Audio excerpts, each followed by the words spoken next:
Movie শুরু হয় আমেরিকার একটি টাউন পারফেকশন থেকে, যেখানে ৩ সাইটেই পাহাড় ছিল আর একটি সাইট শহরের দিকে যাচ্ছিল। এরপর আমরা সেখানে থাকা ২ বন্ধুকে দেখতে পাই। একজনের নাম ছিল ভ্যাল, আরেকজনের নাম ছিল ক্যাল। তারা দুজন এই শহরের লোকদের জন্য কাজ করত, যেমন কারো ছাগল পাহারা দেওয়া, আবার শহরের আবর্জনা পরিষ্কার করা। এই ধরনের কাজগুলো তারা করত। একদিন তারা কোনো একটি কাজের জন্য যাচ্ছিল এবং তারা রাস্তায় অনেক জিনিসপত্র নিয়ে একটি মেয়েকে দেখতে পায়। আসলে মেয়েটি পাশেই থাকা ইউনিভার্সিটির স্টুডেন্ট ছিল, যে তার প্রজেক্টের কাজ করছিল। আর মেয়েটির নাম ছিল রন্ডা, আর সে মাটির নিচে হওয়া কম্পনের ব্যাপারে রিসার্চ করছিল। এরপর সে তাদের দুজনের কাছে এই জায়গার ব্যাপারে জানতে চায়, কারণ সে জানতে পারে এই জায়গাটিতে কোনো সমস্যা আছে। কিন্তু তাদের দুজনের এ ব্যাপারে কিছুই জানা ছিল না, এজন্য তারা এখান থেকে চলে যায়। এরপর রন্ডা অন্য একটি জায়গায় তার মেশিন লাগিয়ে রিডিং নিতে চায়, আর তখনই অনেক বড় একটি কিছু মাটির নিচ থেকে তার দিকে আসতে থাকে। সে রন্ডার কাছে পৌঁছে যাচ্ছিল, কিন্তু তার আগেই রন্ডা গাড়িতে করে সেখান থেকে চলে যায়। অন্যদিকে ক্যাল এবং ভ্যাল তাদের কাজ শেষ করে রেস্ট করার জন্য বসে পড়ে, এবং ভ্যাল বলে তাদের মতো কাজ এই শহরের কেউ করতে পারবে না। তারা বলে তাদের স্যালারি বাড়াতে হবে। এরপর তারা দুজন মেলবেন নামের একটি লোকের বাড়িতে ময়লা সাফ করতে যায়, আর কাজ করার সময় তাদের পাইপটি ফেটে যায় এবং ওই ময়লা পানিতে তারা পুরোপুরি ভিজে যায়। এরপর তারা এই কাজ থেকে বিরক্ত হয়ে এই কাজ এবং এই টাউন ছেড়ে চলে যেতে শুরু করে। আর তখনই রাস্তায় তারা একটি মেয়ে ন্যান্সিকে পেয়ে যায়, যে তার মেয়েকে নিয়ে একটি দোকান চালাতো। আর ন্যান্সি তাদেরকে 1 মাসের জন্য কাজের অফার করে, কিন্তু তারা দুজন এই শহরে থাকতে চায় না, এজন্য তারা তার অফারটি রিজেক্ট করে চলে যায়। এরপর রাস্তায় তারা বিদ্যুতের খাম্বায় একজন লোককে দেখতে পায়, আর তারা তার কাছে যেতেই লোকটিকে চিনে ফেলে। আসলে লোকটির নাম ছিল এডগার। এরপর ভ্যাল খাম্বার উপরে চড়ে লোকটিকে নিচে নামাতে চায়, এবং সে উপরে গিয়ে দেখে লোকটি আসলে মারা গিয়েছেন, এবং সাথে তার হাতে একটি রাইফেলও ছিল। এরপর তারা দুজন তার লাশ ওই টাউনের ডক্টরের কাছে নিয়ে আসে, আর ডক্টর বলে সে কয়েকদিন ধরে টাওয়ারের উপরে থাকার ফলে ডিহাইড্রেশনের কারণে তার মৃত্যু হয়েছে। আর এটা শুনে তারা চিন্তা করে এডগার নিচে না নেমে উপর থেকেই কেন মারা গিয়েছে। এরপর তারা আবারও তাদের রাস্তায় ফিরে যায়। এরপর তারা রাস্তায় আবার দেখে একটি কৃষকের ছাগলদের কেউ একজন জঘন্যভাবে মেরে ফেলেছে। এটা দেখে তারা দুজন চমকে যায় এবং ওই কৃষককে খুঁজতে শুরু করে। আর তখনই তারা দেখে ওই কৃষককেও মেরে ফেলেছে। এটা দেখে তারা প্রচণ্ড ভয় পেয়ে যায় এবং তারা দুজন যত তাড়াতাড়ি সম্ভব এখান থেকে যাওয়ার চেষ্টা করে। আর একটু পরেই তারা দেখে শহরের দিকে যাওয়ার রাস্তাটি পাথর ভেঙে পুরোপুরি আটকে গিয়েছে। এটা দেখে তারা মনে করে হয়তো এখানকার রোড বানানোর কর্মচারীরা এই কাজটি করেছে, এজন্য তারা সেখানকার কর্মচারীদের খুঁজতে থাকে। আর তখনই তারা সেখানে ওই কর্মচারীদের হেলমেট দেখতে পায়, যেটিতে অনেক রক্ত লেগেছিল। এটা দেখে তো তারা আরও বেশি ভয় পেয়ে যায় এবং জলদি জলদি টাউনের দিকে ফিরে যায়। আর রাস্তায় তাদের গাড়ির চাকা আটকে যায় এবং ভ্যাল পুরো স্পিড দেওয়ার পর তাদের গাড়ি সেখান থেকে বেরিয়ে আসে। এরপর টাউনে পৌঁছে তারা সবাইকেই এই পুরো ঘটনাটি বলে। তখনই সেখানকার সবাই দেখে তাদের গাড়ির চাকার ভেতরে বড় একটি সাপের মতো ক্রিয়েচার আটকে আছে। এজন্যই তাদের গাড়িটি তখন সামনে এগোচ্ছিল না। আর এটা দেখে তারা মনে করে হয়তো এখানে এর মতো আরও অনেক জীব রয়েছে, এজন্য তাদের সবাইকে সাবধানে থাকতে হবে। বার্ট এবং তার স্ত্রী হায়দার, তারা এরকম খারাপ সময়ের জন্য অনেক হাতিয়ার জমিয়ে রেখেছিল। এরপর রাতে জিম এবং মেগান একটি ভ্যানে তাদের ঘর বানাচ্ছিল এবং একটি সময় তারা রেস্ট করতে বসে। আর তখনই তারা মাটির নিচ থেকে ধোঁয়া উঠতে দেখতে পায়। এটা দেখে জিম অনেক ভয় পেয়ে যায়, কিন্তু তার স্ত্রী মনে করে হয়তো এটা ন্যাচারাল গ্যাস হতে পারে, এজন্য তারা মাটি খুঁড়তে শুরু করে। আর একটু পরেই হঠাৎ করে কোনো একটি জীব এসে জিমকে মাটির নিচে টেনে নিয়ে যায়।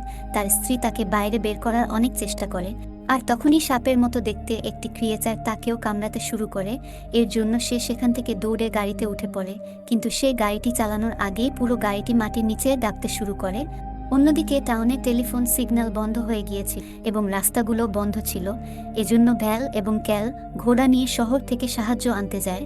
আর রাস্তায় তারা জিম এবং তার স্ত্রীর ভ্যানটি দেখতে পায়, এজন্য তারা জিম এবং তার স্ত্রীকে খুঁজতে থাকে, কিন্তু তারা তাদেরকে কোথাও খুঁজে পায় না। তখনই তারা মাটির নিচ থেকে রেডিওর আওয়াজ শুনতে পায়। তারা সেখান থেকে মাটি সরানোর পর দেখে তাদের গাড়িটি পুরোপুরি মাটির নিচে তলিয়ে গিয়েছে। এটা দেখে তারা প্রচণ্ড ভয় পেয়ে যায়। এরপর তারা সেখান থেকে আবার শহরের দিকে রওনা হয়ে যায়। একটু পর তারা দুজন একটি মরুভূমিতে পৌঁছে যায় এবং সেখানে পৌঁছে তাদের ঘোড়া দুটি অদ্ভুত আচরণ করতে থাকে এবং একটু পরেই ওই ঘোড়া দুটি তাদেরকে নিচে ফেলে দেয়। আর তখনই মাটির নিচ থেকে ওই ক্রিয়েচার বেরিয়ে এসে তাদের ঘোড়াগুলো মেরে ফেলে।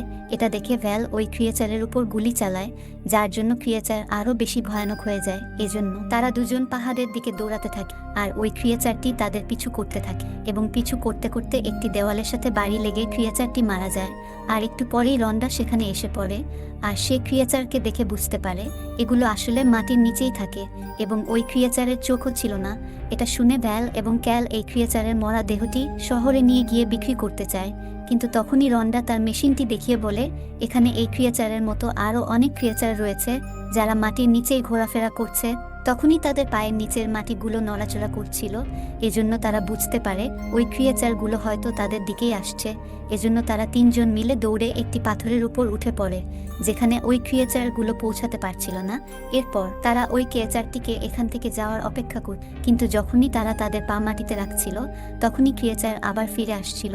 এই সব কিছু দেখে ভ্যাল বলে এই ক্রিয়েচারগুলো কি আমাদের কথা শুনতে পায়? তখন রন্ডা বলে এই ক্রিয়েচারগুলো মাটিতে হওয়া সব কিছুই অনুভব করতে পারে। এরপর কোনো উপায় না পেয়ে পুরো রাতটি তারা এই পাথরের উপরেই কাটিয়ে দেয়। পরের দিন সকালে রন্ডার মনে একটি আইডিয়া আসে, এজন্য তারা তিনজন মিলে লাঠির সাহায্যে লাফিয়ে লাফিয়ে তাদের গাড়িতে পৌঁছে যায় এবং জলদি জলদি তারা পারফেকশন টাউনে পৌঁছে যায়। এখানে তারা সবাই মনে করে তাদের এই টাউনটি ছেড়ে চলে যাওয়া দরকার, কারণ ওই ক্রিয়েচারগুলো না হলে তাদের মেরে ফেলবে। এজন্য রন্ডা বলে তাদের পাহাড়ের রাস্তা দিয়ে শহরের দিকে চলে যাওয়া উচিত। তখনই বাইরে মেলভিন চিৎকার করতে থাকে। এর জন্য তারা সবাই বাইরে এসে দেখে মেলভিন বিদ্যুতের টাওয়ারে উঠে পড়েছে, কারণ সে ভয় পেয়েছিল। আর নিচ থেকে এরা সবাই মনে করে মেলভিন তাদের সাথে মজা করছে, এজন্য তারা তাকে নিচে আসতে বলে। কিন্তু তখনই ওই ক্রিয়েচার তাদের সামনেই মাটি থেকে বাইরে চলে আসে। এই সব কিছু দেখে তারা সবাই ভেতরে চলে যায়, কিন্তু ক্রিয়েচারটিও ওই মেডিকেল শপের নিচে এসে পৌঁছায়। এজন্য ভ্যাল চিন্তা করে আমরা এখানে আছি, ওই ক্রিয়েচারগুলো কিভাবে বুঝতে পারে। এরপর ভ্যাল বাইরে এসে দেখে মিন্ডি তার পোগোস্টিক নিয়ে লাফাচ্ছিল। মিন্ডির যান ঝুঁকিতে ছিল, এজন্য ভ্যাল তাকে বাঁচাতে যায় এবং তাকে ধাক্কা দিয়ে নিচে ফেলে দেয়। আর তখনই ওই ক্রিয়েচার সেই পোগোস্টিকটিকে পুরোপুরি মাটির নিচে নিয়ে যায়। এরপর তার মা তাকে নিয়ে ভেতরে ঢুকে যায়, কিন্তু ওই ক্রিয়েচারটি ভ্যালের পিছে পড়ে যায়। অন্যদিকে আরও একটি ক্রিয়েচার ক্যাল এবং রন্ডার পিছে লেগে যায়, এজন্য তারা দৌড়াতে থাকে আর রন্ডার পায়ে তার পেছিয়ে যায়। এরপর ভ্যাল দৌড়ে এসে কুডালের সাহায্যে ক্রিয়েচারটির উপর হামলা করতে থাকে, এজন্য রন্ডার যান বেঁচে যায়। আর সবাই স্টোরের ভিতরে চলে আসে, আর সবাই মনে করছিল তারা এখন সুরক্ষিত আছে। তখনই সেখানকার ফ্রিজ থেকে আওয়াজ আসতে শুরু করে, আর হঠাৎ করেই ওই ক্রিয়েচারটি স্টোরের ফ্লোর ভেঙে উপরে চলে আসে এবং একটি লোককে খেয়ে ফেলে। এর জন্য তারা সবাই স্টোরের ছাদে উঠে যায়। এই সব কিছুই বার্ট এবং হেদার দেখছিল। আর হঠাৎ করেই ওই ক্রিয়েচার তাদের ঘরের দেওয়াল ভেঙে ঢুকে পড়ে, আর তারা এটার জন্য প্রস্তুত ছিল। এরপর তারা দুজনে মিলে গুলি করতে করতে ওই ক্রিয়েচারটিকে মেরে ফেলে, আর এখন মাত্র দুটি ক্রিয়েচার বাকি ছিল। এরপর ওই ক্রিয়েচারগুলো ওই স্টোরটিও ভেঙে ফেলে, যার জন্য অনেক লোক মারা যায়। তারা সবাই ওই ক্রিয়েচারগুলো এখান থেকে সরানোর জন্য একটি খালি ট্রাক্টর চালিয়ে ছেড়ে দেয় এবং তারা সেখান থেকে পালানোর জন্য দৌড়ে গাড়ির দিকে যেতে থাকে। কিন্তু তখনই ওই ট্রাক্টরটিও উল্টে যায়। এরপর ভ্যাল সেখানেই ফেসে যায়। তখনই রন্ডা একটি পানির পাইপ ভেঙে ফেলে, যেটার আওয়াজ শুনে ওই ক্রিয়েচার সেখানে চলে আসে এবং ওই ক্রিয়েচারটি সেখান থেকে যাওয়ার পরই ভ্যাল বুলডোজারের উপর উঠে পড়ে এবং সেখানকার সবাইকে সাথে নিয়ে শহরের দিকে যেতে থাকে। সবাই মনে করছিল হয়তো তারা বেঁচে গেছে, কিন্তু তখনই তাদের বুলডোজারটি নিচে দাবতে শুরু করে। এর জন্য তারা সবাই পাশেই থাকা একটি পাথরের উপর উঠে যায়। এরপর তারা সেখান থেকে বাঁচার জন্য একটি বোম রশির ভেতরে বেঁধে ওই ক্রিয়েচারের কাছে ছুঁড়ে মারে, আর ওই ক্রিয়েচার ওই বোমটি মুখে নেওয়ার পরেই ব্লাস্ট হয়ে যায় এবং ওই ক্রিয়েচারটি টুকরো টুকরো হয়ে যায়। আর মাত্র একটি ক্রিয়েচার বাকি ছিল, এজন্য তারা ওই ক্রিয়েচারের কাছেও বোম ছুঁড়ে মারে, কিন্তু ওই ক্রিয়েচারটি ওই বোমটি উল্টো তাদের দিকেই ছুঁড়ে মারে। এজন্য তারা সবাই সেখান থেকে দৌড়ে পালাতে থাকে, আর তাদের সামনে ওই ক্রিয়েচারটি চলে আসে। এজন্য তারা সবাই সেখানেই দাঁড়িয়ে পড়ে, আর এজন্যই ওই ক্রিয়েচারটি তাদের মারতে পারে না, কারণ ক্রিয়েচারগুলো শুধুমাত্র শব্দের মাধ্যমেই তাদের অবস্থান জানতে পারত। আর তখনই ভ্যালের মাথায় একটি আইডিয়া আসে। তারা তিনজন ওই পাহাড়ের দিকে দৌড়াতে থাকে, আর ওই ক্রিয়েচারটিও তাদের পিছে দৌড়াতে থাকে, আর তারা পাহাড়ের শেষ সীমানায় এসে থেমে যায়। এরপর ক্যাল এবং রন্ডা প্রথমেই সেখান থেকে সরে যায়, কিন্তু ভ্যাল সেখানেই রয়ে যায়। আর যখনই ওই ক্রিয়েচারটি তার একদম কাছাকাছি পৌঁছে যায়, তখন ভ্যালও লাফ দিয়ে সেখান থেকে সরে যায়, আর ওই ক্রিয়েচারটি একদম পাহাড়ের নিচে পড়ে যায় এবং পাথরের সাথে লেগে ক্রিয়েচারটি মারা যায়। আর এরই সাথে এই মুভিটিও এখানেই শেষ হয়ে যায়। সবাইকে অসংখ্য ধন্যবাদ।